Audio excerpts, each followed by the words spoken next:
Hello, everybody. Welcome back to Geezerology and our Freeform Friday series, where Bob and/or I and/or Dee sometimes, or a combination of us, will regale you with thoughts about something that has us pretty excited at the moment. Today, our resident book editor, Bob, has been reading Dave Grohl's memoir titled The Storyteller, Tales of Life and Music, which was published on October 5th by HarperCollins. And my old ancient friend here wants to tell you all about it. So take it away, Bobby. All right, thank you, Scotty. So many of you may already be familiar with this book. It's been on and still is on the New York Times bestseller list. So apparently it's getting some attention out there. But anyway, I want to talk about it. And before I get into the book, I want to say up front that I'm not necessarily a Dave Grohl fan. And when I say fan, I say of his music. He obviously catapulted to stardom in the grunge movement and now does alternative rock through the Foo Fighters. And neither of those are necessarily genres that I really dip into a whole lot. But I like Dave Grohl as a person, and the interviews I've seen with him, some of the things he's done, he seems like a very interesting person and a guy that I would love to sit down and have a beer with. And I like the things he stands for. The series of videos that he did with child prodigy Mandy Bushell when they did the drum offs and everything just gave us a whole burst of optimism during the dark days of the pandemic. Westboro Baptist Church, which is a Topeka-based church that is infamous for doing their protests at funerals of servicemen and such. Dave Grohl and the Foo Fighters got on a flatbed truck when they were in Kansas City at one time and broke up a Westboro Baptist protest by singing about love from the back of the truck. So he just does a lot of things that I think are cool. So I was interested in learning more about Dave Grohl, even though I'm not necessarily a big fan of his music. So plus I also admire and respect people who are creative, who make things, do things and all that. So even though, I'm not a big sports fan and I certainly don't care for boxing, I recognize the greatness of Muhammad Ali. So I respect those kind of people, and I'm always interested in knowing what makes them tick. So that's why I chose to read Dave Grohl's book. And if you're going to read this book, take the subtitle, The Storyteller, take that literally. This is a book of Dave Grohl telling stories from his remarkable career and the things that he's seen through his life. And the book takes him from his early days growing up outside Washington, D.C., up until the time that the world stopped turning, when the pandemic hit us. And so he has some interesting anecdotes, little stories about things that he's seen and done and happened to him.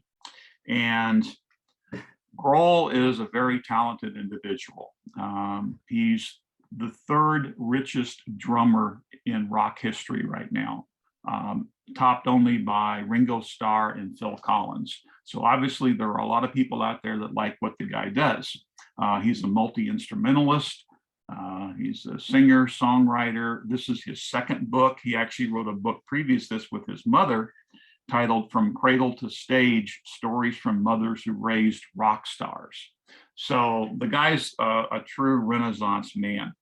He grew up in, like I said, outside Washington, D.C., the son of a single school teacher mom. He grew up in a paycheck to paycheck existence. And when his musical talent started coming out, they couldn't even afford a drum set. So he learned drumming techniques by pounding on pillows with drumsticks. And it wasn't until much later that he finally got his first drum set, which was a very cheap Tama set.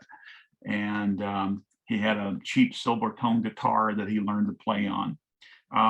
As a young teenager, he got introduced to punk music and became a rabid collector of punk music.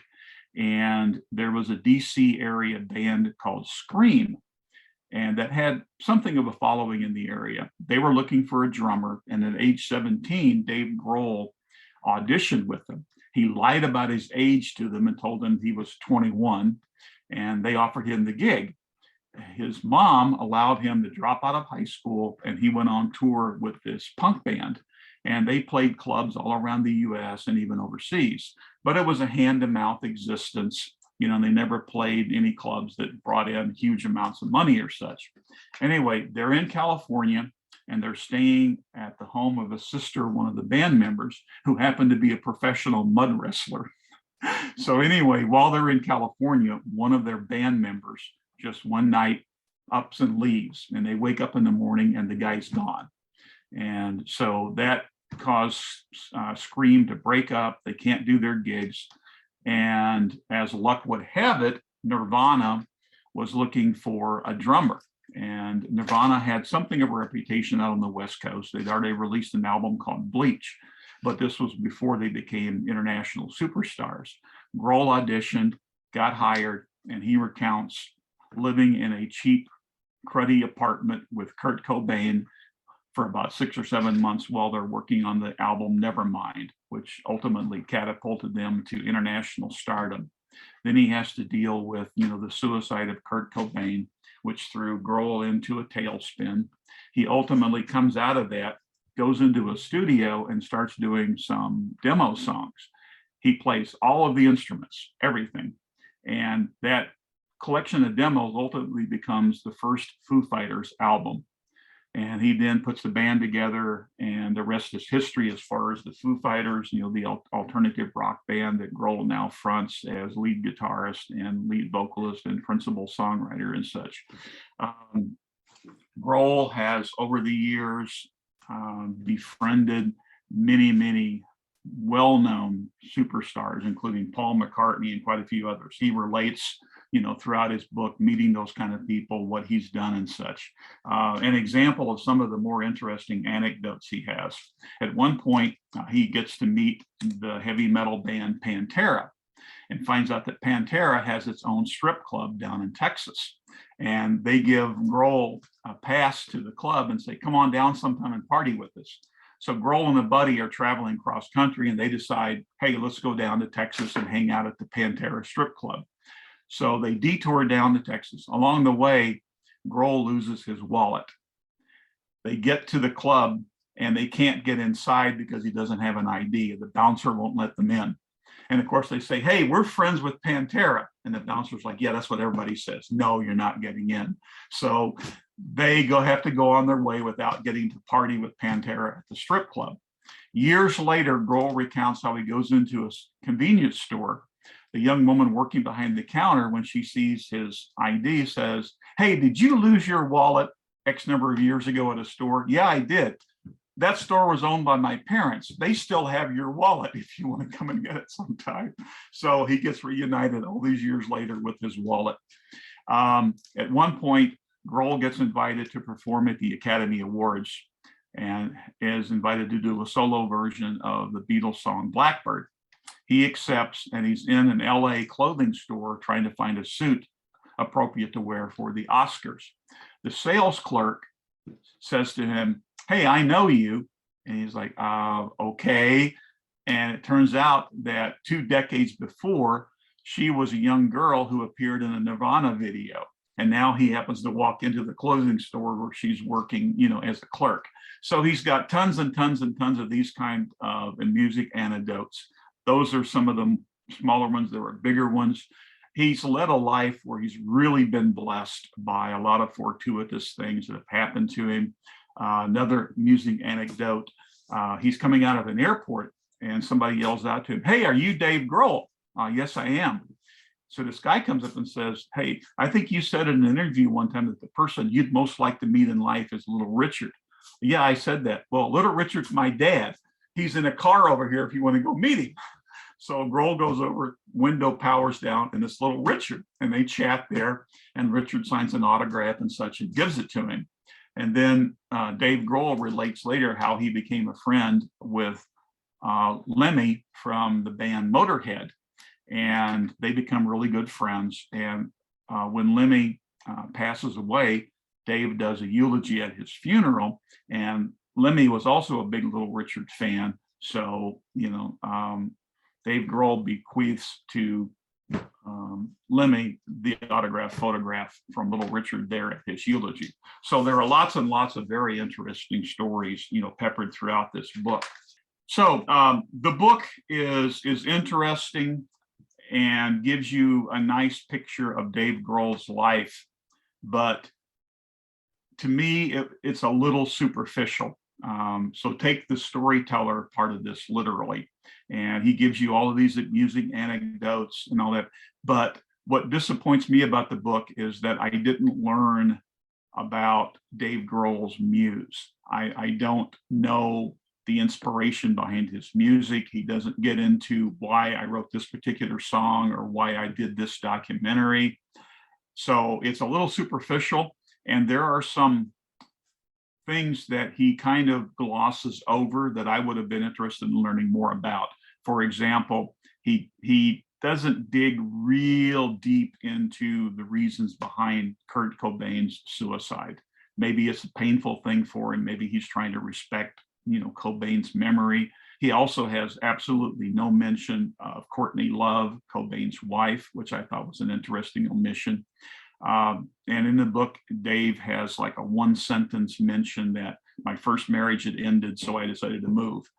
Nothing about who his first wife was or anything. He does give a lot of detail, to his second wife, to whom he's still married, and their kids and everything. But I thought it was interesting that he just glossed over so quickly, that first marriage.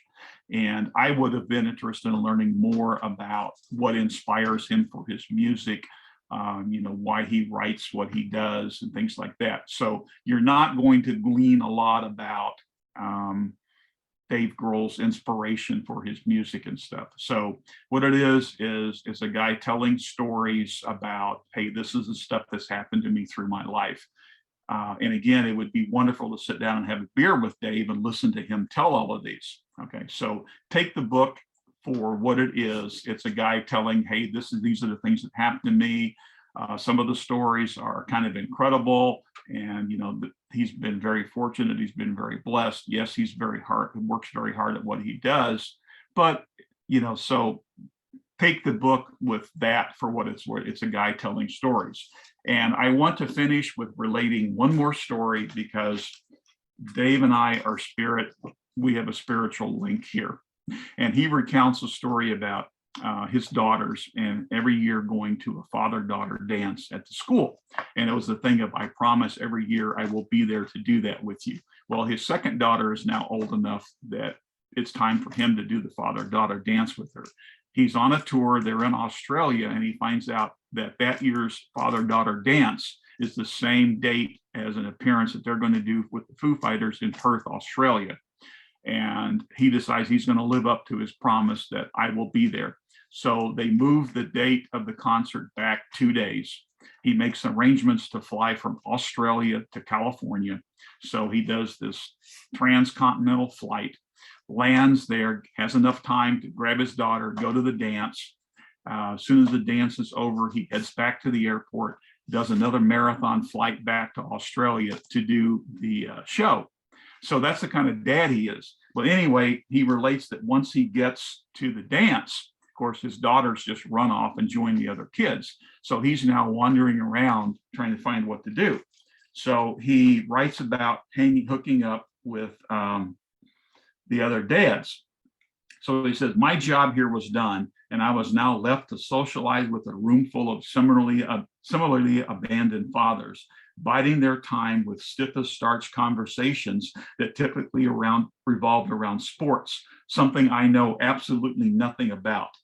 If fatherhood has taught me anything, it's that I couldn't pick a Hall of Fame athlete out of a lineup if my life depended on it. Though to be honest, I actually relish being the one dude at the party who was always more interested in the Super Bowl halftime show than the game itself.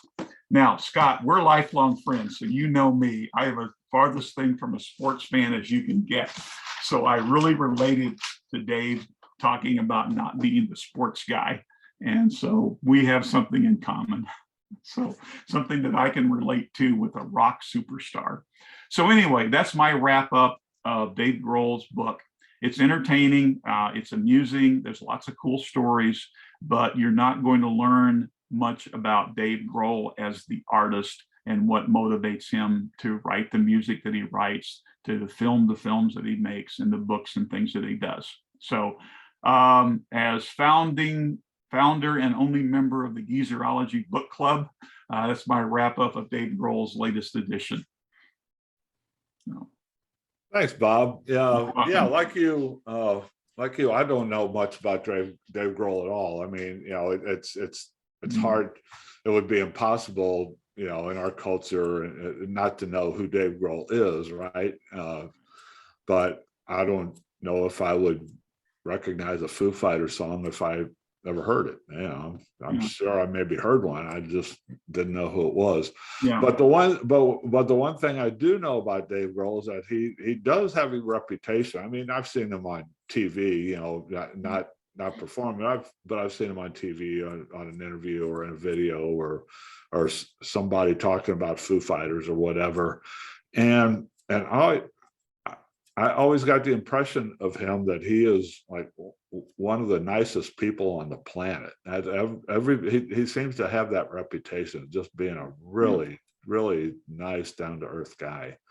So even if you're not a fan of his music, like you're a fan of his book, which is that's pretty cool. Yeah.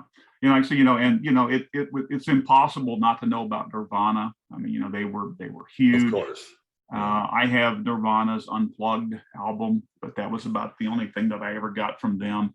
And I, in the middle of reading the book, I went to Apple Music and I tried listening to some Foo Fighter material, and it's good, but nothing there really sparked me. So, but I like I say, from what I saw, Dave Grohl, I think he's an interesting person, and I recognize the talent, and I recognize what he's done. And obviously, there are a lot of people out there who love the man's music. So, the man's music sparks somebody, because he's been doing it for a long, long time now. Even if Nirvana never existed, and if Dave Grohl just happened to surface and come into public consciousness with the Foo Fighters, he's still just on that. Has had a long, productive career, right? Very much so. Yeah. Okay. Well, thanks for that, Bob. I appreciate it. Thanks for listening, everybody. Join us again on Wednesday for another panel discussion, Wednesday Spotlight with Dan and Bob and I. And I think the one coming up, I'm not sure how our calendar works, since we don't necessarily record these in order, but I think the one coming up next Wednesday is our discussion with Marissa about the Doors discography. Actually, no, that's already happened. I take that back.